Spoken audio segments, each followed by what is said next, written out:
Day of the Blizzard, Chapter 3. Katy had never seen snow like this. The thick flakes clung to her lashes so that she could hardly see. Somehow they slipped down her neck into the collar of her coat in spite of the mohair shawl. At least the wind was at her back. The strong gusts pushed her forward like an unseen hand. In front of the next house a man was trying to clear the sidewalk with a shovel, but the swirling snow covered the ground almost as fast as he could dig. The man cursed out loud. Then he gave up.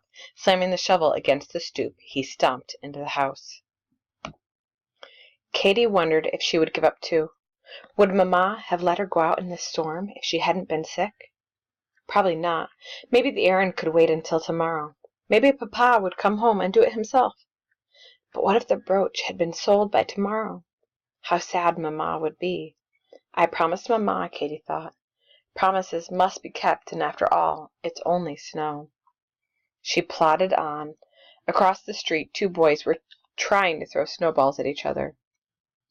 The powdery snow wouldn't stick, but they kept at it anyway. They seemed to be having a wonderful time. Katy's fingers itched to start making snowballs too. Half of her longed to run across the street to join those boys in their fun. The other half remembered her errand. Not just for Mamma, for Katy too. Someday she'd want to wear that brooch when she was old enough. The boys had noticed Katy and were waving at her. One of them jumped right into the middle of a snowdrift. The snow reached to the top of his tall rubber boots. Boots! That's what I need, Katy thought. She looked sadly down at her own scuffed, high-buttoned shoes. The leather was marked by dark, wet patches already, and her toes felt numb. Only another block, Katy thought. I'll get warm on the train. At the corner, the wind caught her so hard again that it nearly blew her right off the sidewalk. For a moment she couldn't breathe. Perhaps she couldn't go on. But now the tall structure of the elevated railroad loomed up out of the snowy mist. Head down, Katy joined the stream of people surging toward the iron stairs. The steps were slippery with ice, and Katy's fingers were almost too stiff to cling to the iron railing in spite of her woolen gloves. On top, she fumbled for her half-dime to buy her ticket. The crowd carried her past the ticket-taker onto the platform itself. The ladies' waiting room was crowded. Women clustered around the pot-bellied stove in the corner. A steamy smell of drying wool and smoke and wet leather hung over the place. But at least it was warm. Katy leaned against the wall and waited for the tingling in her fingers and toes to stop. All around her, people were grumbling about the long delay of the trains. Katy looked at the big station clock. Like all the other people, she was in a hurry too. She had left Mamma alone with the twins. She hoped the train would come soon. But when the steam engine huffed its way into the station about 10 minutes later, the pale green carriages behind it were jam-packed with people. It was hard to believe that anyone else could still get on. Again Katy let the crowd carry her forward. By herself she would never have made it, but a big, heavy man gave her a push through the door before shoving his way into the carriage behind her. For once, being small and thin was an advantage.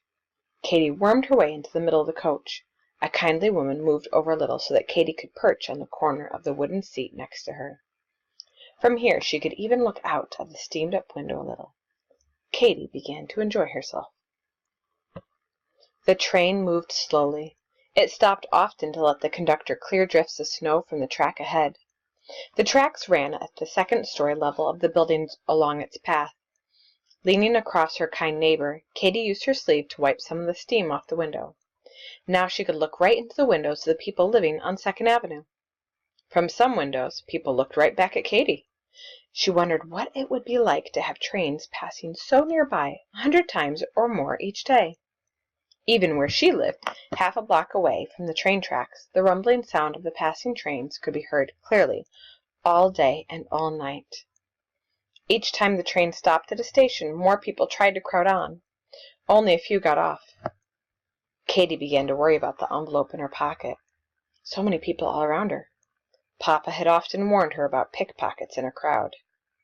Just to be safe, Katy kept her hand in her right-hand pocket. The sharp edge of the stiff white envelope felt reassuring against her palm. The train pulled out of the 50th Street station. Only 8 more blocks to the left to the next station, Katy thought. Soon she'd be at the pawn shop with the ticket and the money. Soon Mamma's brooch would be safe in her possession. Suddenly the train's whistle sounded very loud. The train stopped with a lurch. The people standing in the aisles tumbled about. A fat lady almost landed in Katy's lap. What happened? People asked each other. Nobody knew the answer. The train had stopped between stations. Outside, the snow kept falling from the sky. "Where are we?" somebody asked. "At 48th Street," somebody answered. "Where is the conductor? What's going on?" The conductor came into the car, followed by a rush of cold air. "Sorry, folks," he said. "We're stuck. The train in front of us broke down, and the snow is piling up on the tracks too quickly. We can't go forward, and we can't go back. You'll all have to be patient. We'll be here for a while."